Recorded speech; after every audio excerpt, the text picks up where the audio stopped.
Ya, assalamualaikum warahmatullahi wabarakatuh. Alhamdulillahirabbil alamin wassalatu wassalamu ala asyrofil anbiya'i wal mursalin sayyidina Muhammadin wa ala alihi wa sahbihi ajma'in amma ba'du.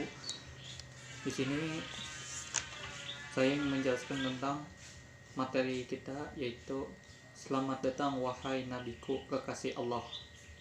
Di sini diceritakan bahwa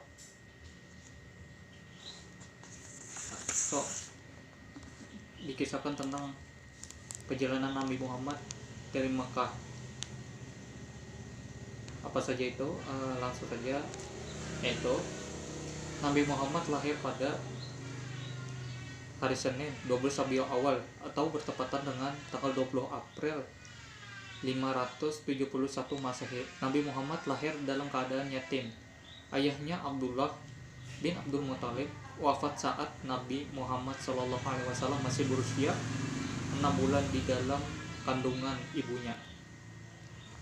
Saat bayi, Nabi Muhammad SAW diasuh oleh Halimatus Sa'diyah dari Bani Sa'ad, kabilah Hawazin. Di perkampungan Bani Sa'ad inilah Nabi diasuh dan dibesarkan sampai usia 5 tahun. Saat usia 6 tahun, ibunya wafat. Beliau diasuh oleh kakeknya yang bernama Abdul Muthalib. Kakeknya ini adalah seorang pemuka Quraisy yang sangat disegani. Nabi Muhammad SAW mendapat kasih sayang dan perhatian sangat besar dari kakeknya. Namun sayangnya, 2 tahun kemudian kakeknya itu wafat juga berusia 8 tahun. Selanjutnya Nabi Muhammad SAW diasuh oleh pamannya Abu Talib sampai menginjak remaja. Sejak diasuh oleh pamannya, Nabi Muhammad berkembang sebagai seorang anak yang mulai menginjak masa remajanya. Disitulah Nabi Muhammad diperkenalkan oleh pamannya bagaimana cara menjalani kehidupan, mulai dari mencari pekerjaan sebagai buruh di usianya baru 10 tahun agar dapat menghidupi dirinya sendiri.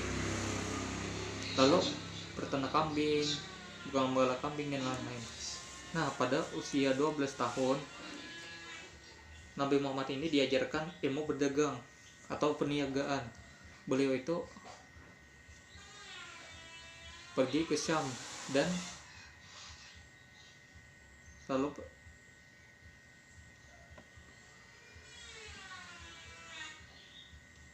Nabi Muhammad ini juga sudah ikut membawa barang-barang yang diambil dari majikannya, yaitu Siti Khadijah. Itu umur beliau waktu itu 25 tahun. Hampir 3 tahun Nabi Muhammad SAW mengikut pamannya untuk menjajakan barang dagangannya. Sampai di kota Basra atau di Syria, itu Nabi Muhammad itu bertemu dengan seorang pendeta dan menghampiri Abu Talib dan mengatakan bahwa aku mengenali anak muda ini sebagai sosok yang kelak akan dinobatkan sebagai rahmat bagi semesta alam. Hal ini tertulis jelas dalam kitab-kitab. Bukhairah selanjutnya menyarankan kepada Abu Talib, lindungilah anak muda ini, atau maksudnya lindungilah Nabi Muhammad ini dari orang-orang Yahudi. Lebih baik kau kembali ke Mekah. Nah, pada saat usia 25 tahun Nabi Muhammad itu mulai berdagang sendiri tanpa bantuan pamannya. Ia mengambil sendiri barang dagangannya dan memasarkannya. Ketika berdagang, Nabi Muhammad ini berdagangnya sangat jujur, tidak riba, dan tidak pernah mengambil keuntungan terlalu besar. Selalu berkata sopan, ramah, dan penuh kasih sayang. Jadi kalau kita berdagang atau apapun, kita harus jujur, yang pertama. Yang kedua adalah tidak boleh mengurangi timbangan. Yang ketiga adalah kita harus ramah kepada pembeli. Kan ada ibaratkan peribahasanya, ada kata-katanya, perlakukan pembeli sebagai raja. Nah, dari situlah Siti Khadijah itu tertarik kepada Nabi Muhammad karena perilaku beliau santun, sopan, kerja keras dan kecerdasannya, apalagi tampan, itu merebut hati setiap orang, termasuk Siti Khadijah. Pertama-tama ia meminta Nabi Muhammad untuk memasarkan barang dagangannya ke Syria. Hasilnya luar biasa. Hal itu membuat Siti Khadijah tertarik untuk menikahi dan akhirnya menikah dengan Nabi Muhammad SAW. Beliau dikaruniai 7 orang anak. Yang pertama adalah Ibrahim, Qasim, Abdullah, Zainab, Ruqayyah, Ummi Kalsum, dan Fatimah. Nah, Nabi Muhammad diangkat menjadi rasul pada usia 40 tahun. Nah, di situ beliau merasakan keresahan-keresahan atas perilaku yang dialami masyarakat Mekah yang sudah jauh dari nilai kebenaran, seperti menyembah berhala, riba, membunuh anak-anak perempuan, dan lain-lain. Nah, kemudian beliau itu pergi ke gua untuk mengasingkan diri dari masyarakat. Hal ini dilakukan oleh beliau berkali-kali. Maka tepat pada 17 Ramadan tahun ke-40 dari kelahiran beliau, Nabi didatangi oleh malaikat Jibril dan menerima wahyu pertama yang surah Al-A'laq ayat 1-5. Iqra bismi rabbikal ladzi khalaq khalaqal insana min 'alaq. Iqra wa rabbukal akram alladzi 'allama bil qalam 'allamal insana ma lam ya'lam. Bacalah dengan menyebut nama Tuhanmu yang menciptakan. Dia telah menciptakan manusia dari segumpal darah. Bacalah, dan Tuhanmu lah yang maha mulia, yang mengajarkan manusia dengan perantara kalam. Dia mengajarkan kepada manusia apa yang tidak diketahuinya. Surah Al-Alaq 1-5. Wahyu pertama inilah menandakan bahwa Nabi Muhammad SAW dipilih dan diangkat Allah untuk menjadi rasulnya. Setelah wahyu pertama ini, malaikat Jibril itu tidak muncul lagi untuk beberapa lamanya. Sementara Nabi Muhammad terus menantikan wahyu berikutnya dan selalu datang ke Gua Hira. Dalam keadaan menanti itu turunlah wahyu kedua, yaitu ya ayyuhal muddatsir qum fa'anzir wa rabbaka fakabbir wa siyabaka fatahhir warrujza fahjur wala tamnun tastaksir wali rabbika fasbir. Wahai orang-orang yang berselimut, bangunlah, lalu berilah peringatan dan agungkanlah Tuhanmu, dan bersihkanlah pakaianmu, dan tinggalkanlah segala perbuatan yang keji, dan janganlah engkau memberikan dengan masuk memperoleh balasan yang lebih banyak, dan karena Tuhanmu bersabarlah. Surah Al-Mudaththir 1-7.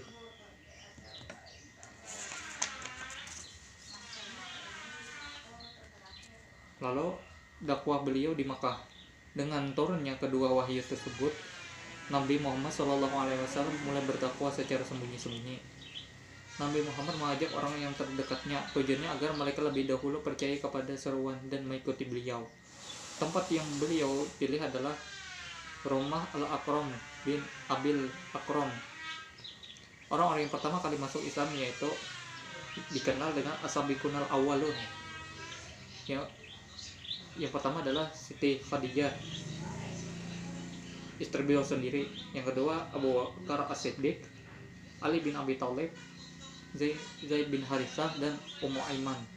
Selain itu juga berkat bantuan Siti Khadijah dan Abu Bakar, dari hari ke hari bertambahlah orang yang beriman kepada seruan beliau, baik pria ataupun perempuan.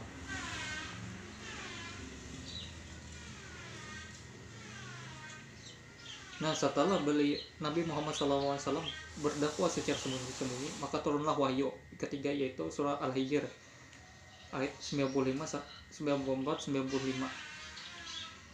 Fasda bima tu'maru wa a'rid anil musyrikin innaka kafainakal mustahziin. Maka sampaikanlah olehmu secara terang-terangan segala apa yang diperintahkan kepadamu, dan berpalinglah dari orang-orang yang musyrik. Sesungguhnya kami memelihara daripada kejahatan orang-orang yang memperolok kamu. Surah Al-Hijr ayat 94-95. Kemudian Nabi Muhammad SAW dapat wahyu lagi, surah Asy-Syu'ara ayat 214-215. Yang pertama, Bismillahirrahmanirrahim. Wa anzir ashiratakal aqrabin wahfid janahaka limanit taba'aka minal mu'minin. Dan berilah peringatan kepada kerabat-kerabatmu yang terdekat dan rendahkan dirimu terhadap orang-orang yang mengikutimu, yaitu orang-orang yang beriman. Nah, setelah menerima wahyu tersebut, beliau mulai bertakwa secara teratangan. Beliau mengumpulkan seluruh keluarga beliau di kaki bukit Gunung Sapa untuk mengajak mereka beriman kepada Allah Subhanahu wa taala. Akan tetapi dakwah itu ditentang oleh pamannya yang bernama Abu Lahab. Banyak lagi caranya dilakukan oleh orang kafir. Lalu setelah itu,